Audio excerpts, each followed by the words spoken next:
मान्यवर, जिस तारीख को ये हुआ उसी दिन ये निर्णय हो चुका।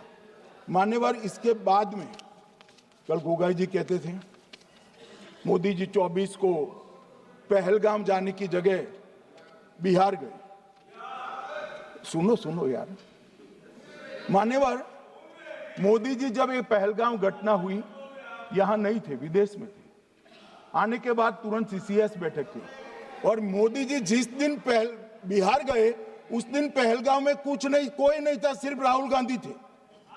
सारे लोग चले गए थे, सारे लोग वहां से अपने अपने ठिकाने पर चले गए थे। मगर इन्होंने एक बात कही, उस पर मेरी आपत्ति है। मान्यवर, उन्होंने कहा 24 अप्रैल को चुनावी भाषण किया।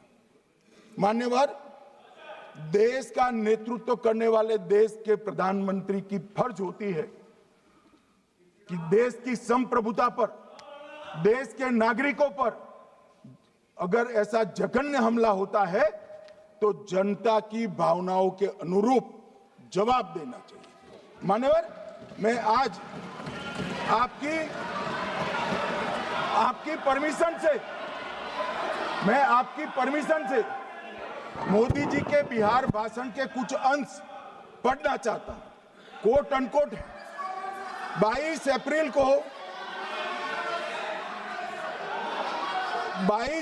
को पहलगाम का यह हमला केवल निहत्थे पर्यटकों पर नहीं बल्कि पूरे भारत की आत्मा पर एक दुस्साहसपूर्ण प्रहार है। आतंकवाद के प्रति दृढ़ और कड़ा रुख, आतंकियों और इसके हमले की साजिश रखने वालों की कल्पना से भी बढ़कर उनको सजा दी जाए। मान्यवर, महत्वपूर्ण है आतंकियों और इसकी साजिश रचने वाले दोनों को। आतंकियों की बची खुची जमीन भी मिट्टी में मिलाने का समय आ गया है। 140 करोड़ भारतीय इस बात के लिए एकजुट है कि आतंक के आकाओं की कमर तोड़ दी जाएगी। भारत हरेक आतंकवादी और उनके समर्थकों की पहचान करेगा, उनका पता लगाएगा और उन्हें दंडित करेगा। आतंकवाद कभी भी भारत की आत्मा नहीं तोड़ पाएगा। न्याय सुनिश्चित करने का मैं हर संभव प्रयास करूंगा। अनकोट। अब इसमें किसी को चुनावी भाषण दिखाई पड़ता है तो उसकी समझ शक्ति पर बहुत सारे सवालिया निशान लग जाते हैं।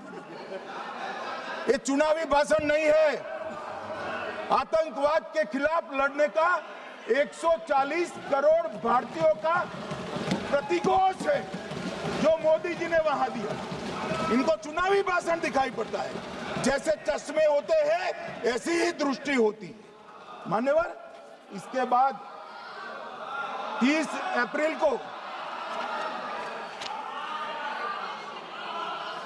मान्यवर 30 अप्रैल को सीसीएस की बैठक हुई। पहले 23 को हुई थी। उसमें सशस्त्र बलों को पूर्ण ऑपरेशन की फ्रीडम दे दी गई। प्रधानमंत्री मोदी जी ने सीसीएस की उपस्थिति में रक्षा मंत्री, एनएसए और सेनाओं के प्रमुख के साथ बैठकर पूर्ण ऑपरेशनल फ्रीडम देने का काम किया और इसके बाद ये ऑपरेशन सिंदूर हुआ।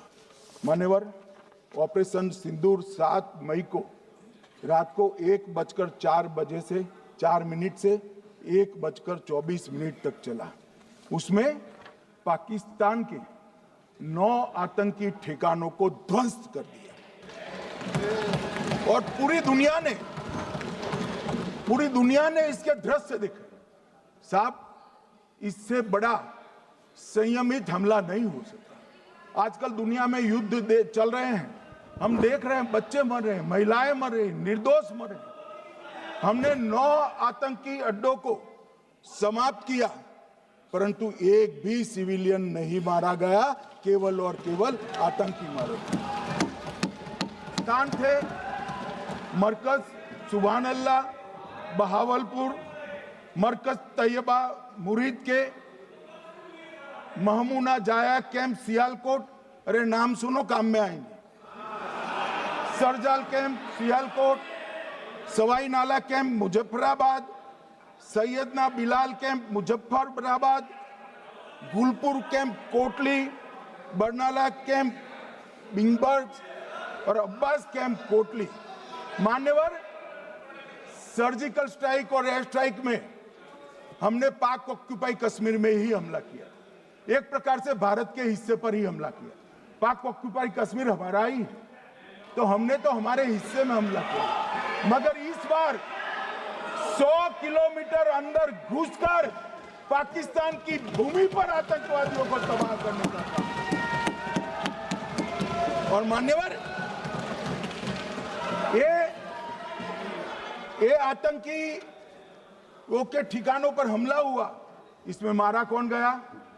हाफिज मोहम्मद जमील जैसे मोहम्मद के प्रमुख मौलाना मसूद अजहर के बहनोई, मुदस्सर खादियान मरकज तैयबा मुरीद का प्रमुख, याकूब मलिक जेएम पदाधिकारी, मोहम्मद हमसा जमील जेएम ऑपरेटिव, मोहम्मद यूसुफ अजहर गंभीर रूप से घायल था फिर मारा गया, जैसे मोहम्मद का आमिर, मोहम्मद हसन खान गंभीर रूप से घायल था फिर मारा गया, जेएम ऑपरेटिव मोहम्मद हसन गंभीर रूप से घायल हुआ, अब्दुल मलिक, खालिद अबू अक्स और नोएम मलिक, इनका कोई पता ठिकाना नहीं। और मान्यवर, ये पूछते थे मुझे कल कि पहलगांव के दोषी कहां गए, वो पहलगांव के दोषी कहां गए? ये जो मैंने, अरे सुनो ना यार, ये जो 10 मैंने नाम पढ़े हैं, इसमें से 8 ये चिदम्बरम एंड कंपनी के समय में आतंकवादी घटना घटाने वाले लोगों को नरेंद्र मोदी जी ने मारा। ये हमें पूछते हैं कहां गए? अरे भाई, आपके समय में जो छुप गए थे उनको चुन चुन कर हमारी सेना ने समाप्त कर दिया है। और ये 10 नहीं, कल राजनाथ जी घबराते घबराते बोले हैं, अब ऑथेंटिक शब्द का है, मैं बढ़ा नहीं सकता, मगर कम से कम 100 लोगों को हमारी सेना ने समाप्त, 100 से अधिक लोगों को हमारी सेना ने समाप्त करने का काम। मान्यवर, और इस पर भी गर्व नहीं कर सकते आप? इस पर भी गर्व नहीं कर सकते?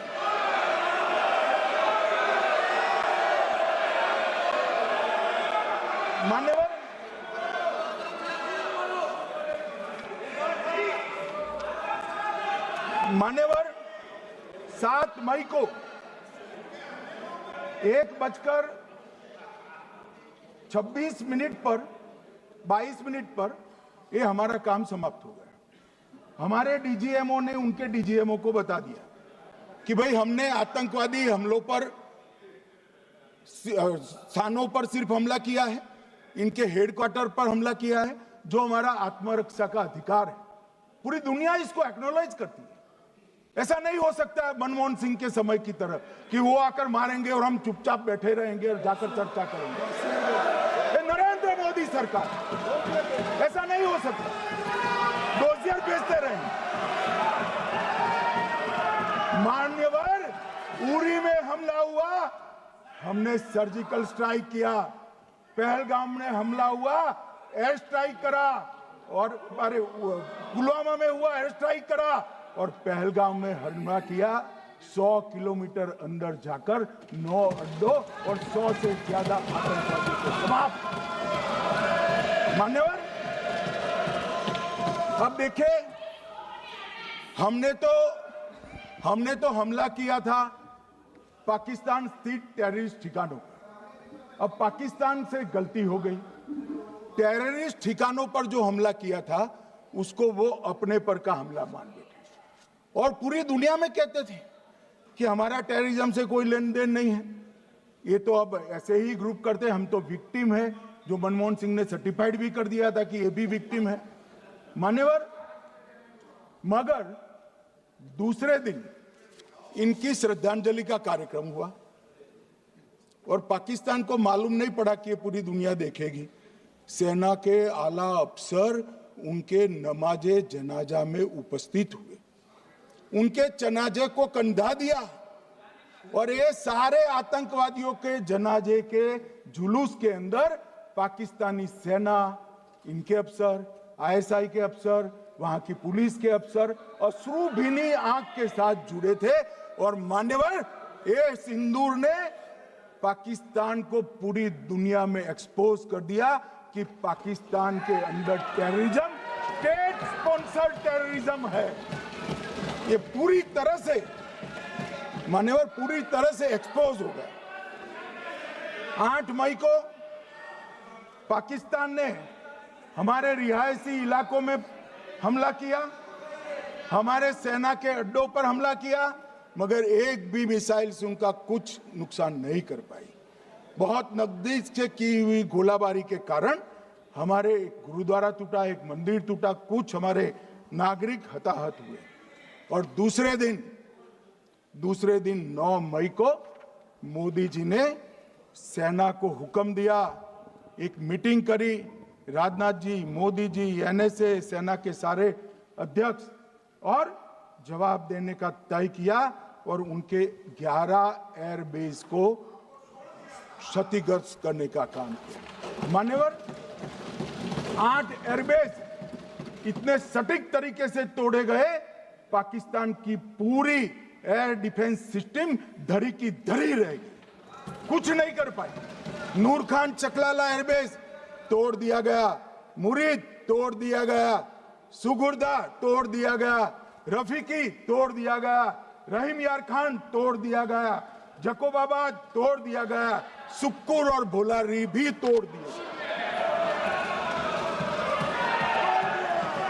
और सुक्कुर, लाहौर, अरिफवाला, चुनेन, जकोकाबाद और नया चोर, ये 6 रडार सिस्टम भी उनके पूरी तरह से ध्वस्त कर दिए।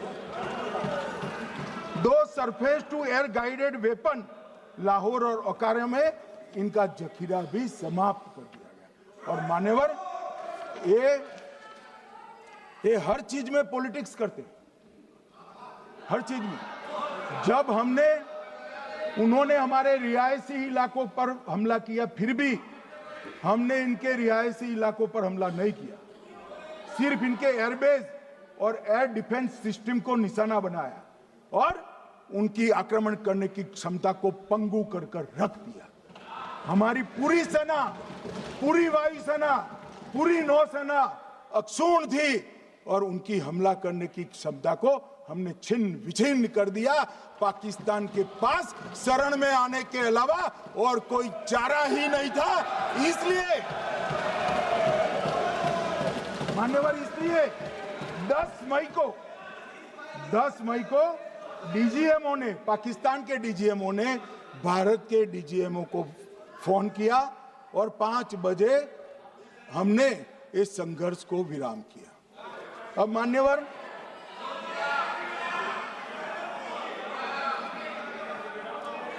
ये